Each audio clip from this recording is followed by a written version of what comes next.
Good morning, YouTube. Today I tried to go after some smallmouth on the upper Potomac. It rained 3 days ago and raised the water levels 2 or 3 feet, I think. Maybe a little bit less than that. But the flow of the river is a little bit too much for my kayaking skills to handle, and I couldn't get up to my favorite fishing spot.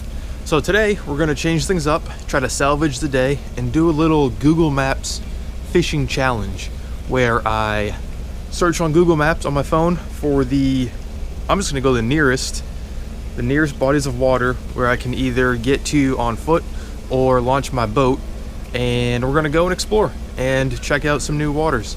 I was not planning on fishing for largemouth, but that is probably what will end up happening, and I only have 3 or 4 rods. So we're not in the best shape, but we'll try to salvage this. It's not over. I just drove 45 minutes to get here, so I'm not just gonna turn around and head straight back home.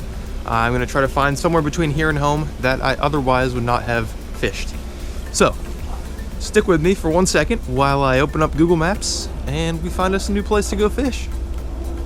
So it's looking like there is a kind of little cluster of 4 very small lakes that have canoe and kayak launches. It looks almost like little lakes that you'd see in an apartment complex area or like a housing development, but apparently you can launch boats in them. I think I'm going to stick with the 2 smallest ones first, possibly hit both of them today. Lake Ann and Lake Newport. Newport has 3 branches to it, and Lake Ann it's kind of just a rectangle, but it does have a few businesses on the water that look like it may have some interesting structure to fish. I think we're gonna hit Lake Ann. Could give us a good idea of what these lakes in that area have to offer, if they have anything to offer at all. So stay tuned. We're heading to Lake Ann for a Google Maps fishing challenge.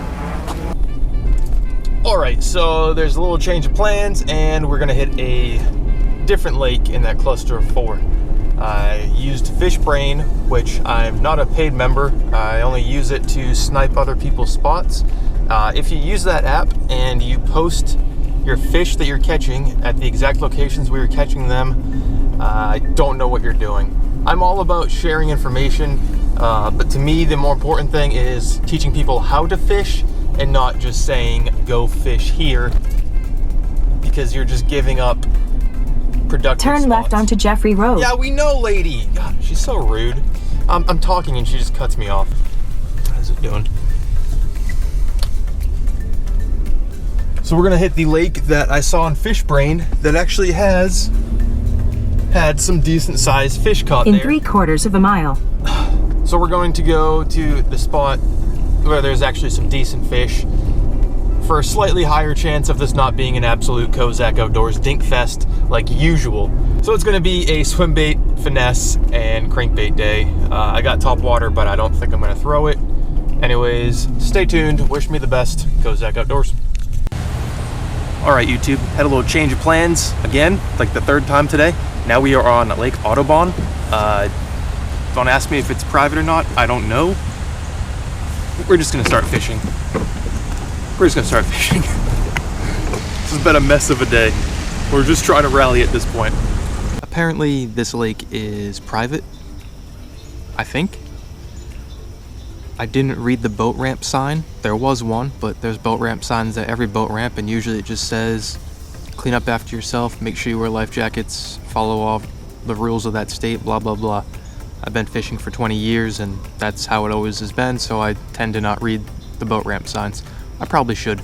So basically, I was at the boat ramp and people were walking on the trail, and a few of them that walked by asked if I lived here, which I thought was strange, but at the same time, maybe they just want to make new friends. I didn't give them a direct answer because I don't know who they are, and maybe they had bad intentions for Kozak Outdoors headquarters. So I quickly, with extreme haste, threw all my stuff in my kayak, pushed it out into the pond, leaving my paddle floating out next to the kayak, and took off across the, whatever this is, pond or lake. I got my paddle back, but I'm already out here. I can't just I can't just turn around and go back now.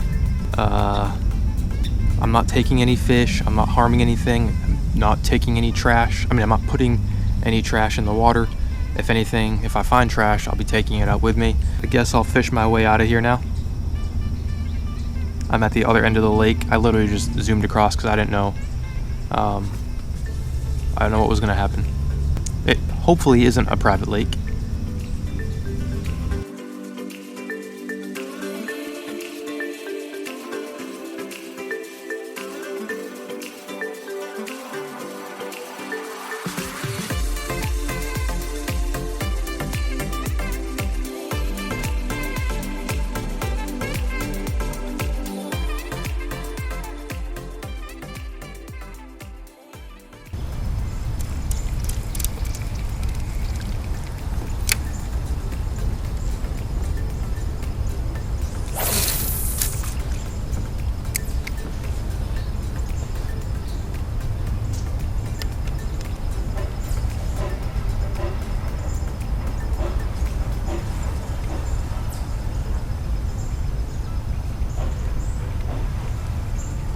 My lines are running by itself, so that's a fish. It's just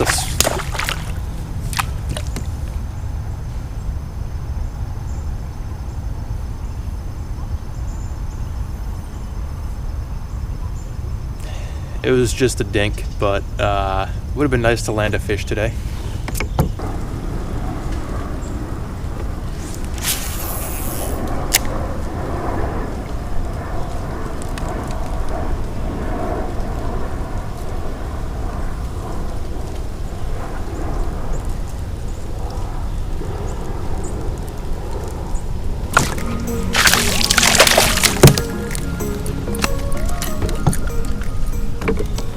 I don't know if you just saw that, but I thought I had leaves on my hook, and I was trying to actually shake the leaves off so I could continue reeling in the swim bait.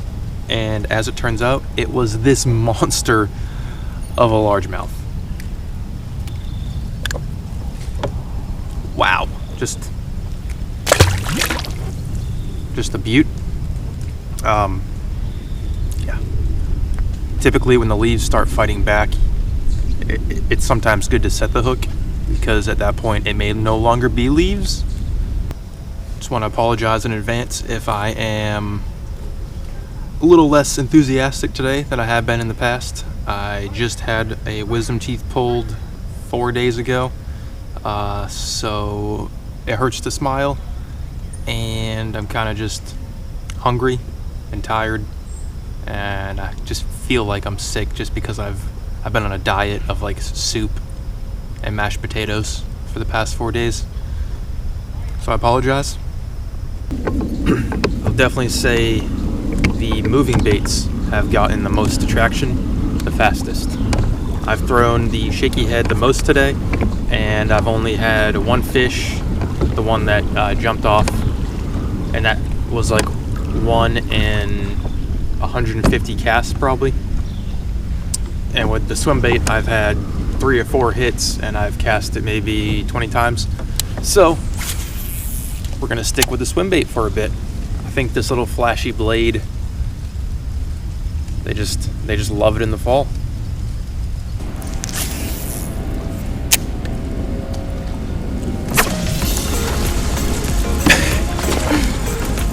Just watch that.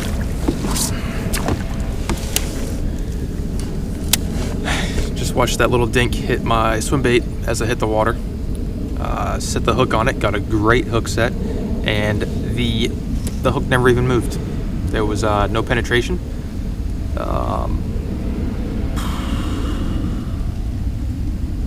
It was small, not that mad about it.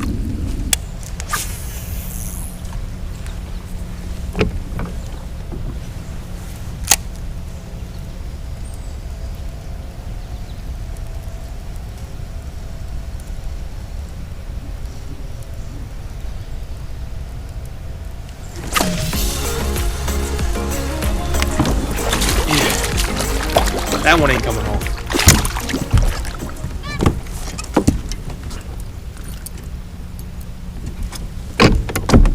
Oh shoot. going up under this person's dock right here. A little bit bigger than the last one.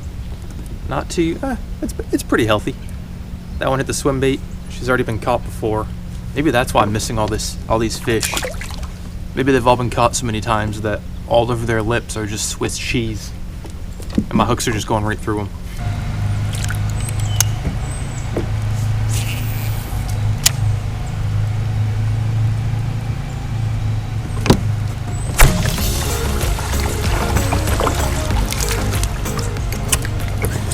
Not today, killer. Not today. That might be bigger than every fish I've ever caught in my entire life. I don't know if y'all can see this. That's not poop. At least I don't think it is. That's just from the water here. My reel is completely brown. I've been wiping my hands on my pants. They're turning brown. My line is brown. I don't know if it's because of the fall turnover or if this lake's just dirty. Look at my reel. It's disgusting. Weird.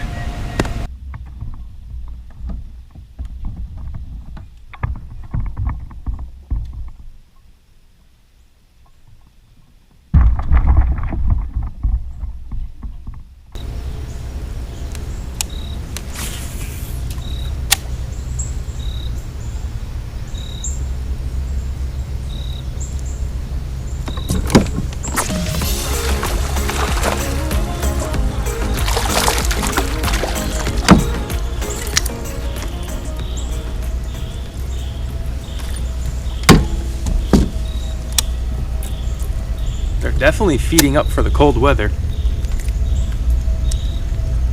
I just don't know where the bigger fish are.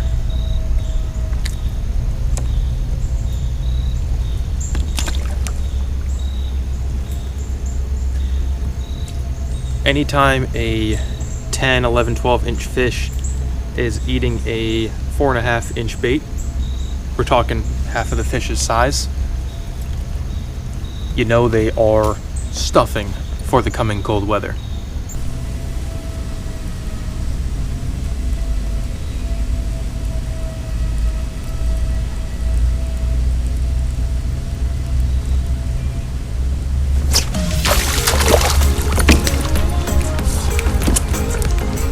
Thought that was a pickerel because she's so dang skinny. Quick release. I did not mean to do that, but that was convenient. As I was jokingly saying, I thought that was a pickerel because of how skinny the fish was. The thing was like a pencil. Dang old pencil bass. So I think the trick to actually getting a hook set into them, well, bad example because quick release itself, but I at least got into the boat. That counts as a catch. But the trick has been, once I feel the hit, give it a second or two, because these fish are so small that they're having to like hit it and then almost like suck it in even further.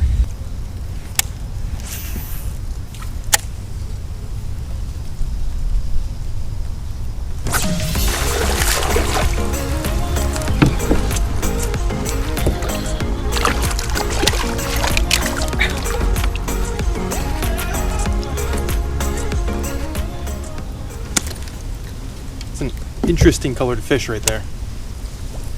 The bottom lip is like a blue. Look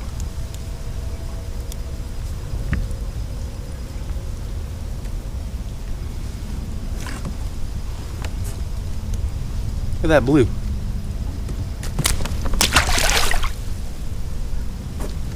Quick release. Always a quick release. Sorry if I have granola bar all over my face. I know there's a fish in this little segment because I heard him splashing 2 seconds ago. Chasing bait. Chasing bait. Sounds like a country singer's name. Evening, ladies. I'm chasing bait.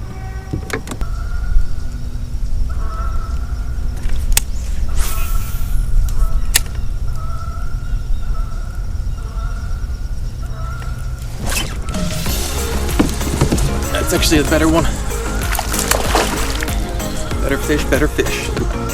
Come on. Reeled in too much. I always do this. Straight panic. Panic attack.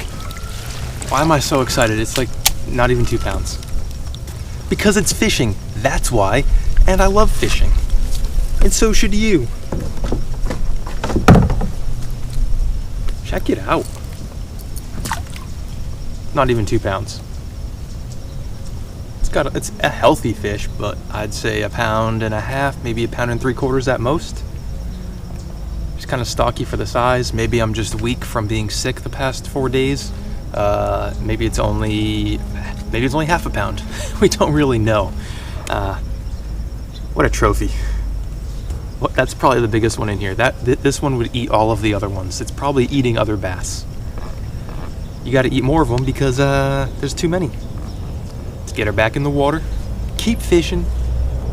Keep casting. Keep dink festing.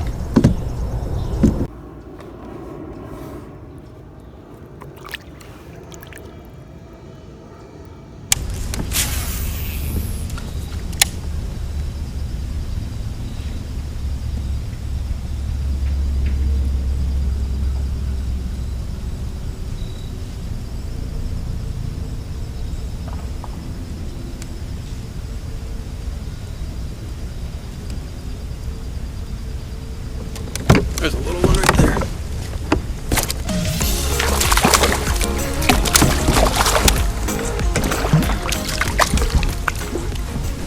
Don't break my brand new Kitech. All for that. You gotta be kidding me. I just pulled this one out of the package. Sometimes you can make them last a little bit longer if you come in at a slightly different angle with that corkscrew.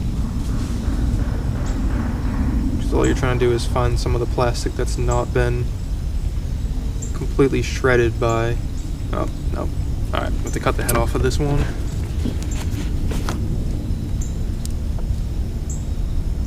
So what I do is when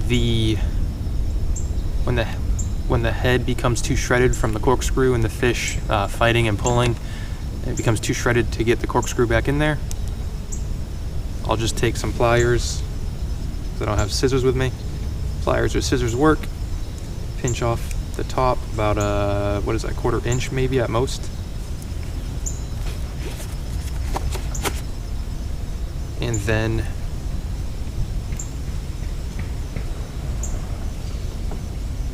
you just take the little screw eye thing and go right into that decapitated area.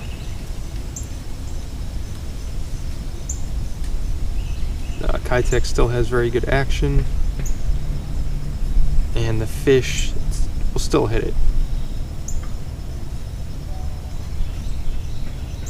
If I was fishing a tournament and there was money on the line, I'd probably just put a whole new one on and maybe save these for like pond fishing.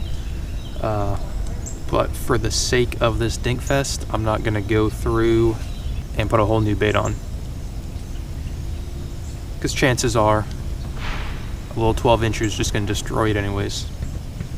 All right, YouTube, that's gonna wrap it up for this episode of Kozak Outdoors. I hope you enjoyed the absolute dink fest. Once again, you know what they say, Virginia is for dink fests. Or is it Virginia is for lovers? Virginia is for dink fests. Fests. Dink festivals. That's all this state is. Dink festivals all the time, 24/7. Going fishing tomorrow and maybe Friday, or maybe Friday and not tomorrow. I gotta see how I'm feeling. I am tired. I'm tired. I haven't been eating right due to my wisdom tooth being pulled. I just feel like I've had the flu, even though I haven't. Every day I do feel a little bit better, but I'm tired. I've pulled the boat. I've paddled the boat. I've loaded it in and out too many times today. So we'll see how I'm feeling tomorrow. I'm thinking we got to target some more largemouth. I still need to get that 3-pounder, and time is running out. It is October. It's the end of October. I want to catch a 3-pounder before the end of the year in that kayak. How have I not caught a 3-pound largemouth out of a kayak yet? What am I doing? So maybe Potomac tomorrow, the Tidal area. I don't know. Stay tuned. Hit the subscribe button. Hit the like button. On the next screen, you will see a little fish icon, my logo. Click on that and it'll subscribe you to the channel. It is free, no cost to you.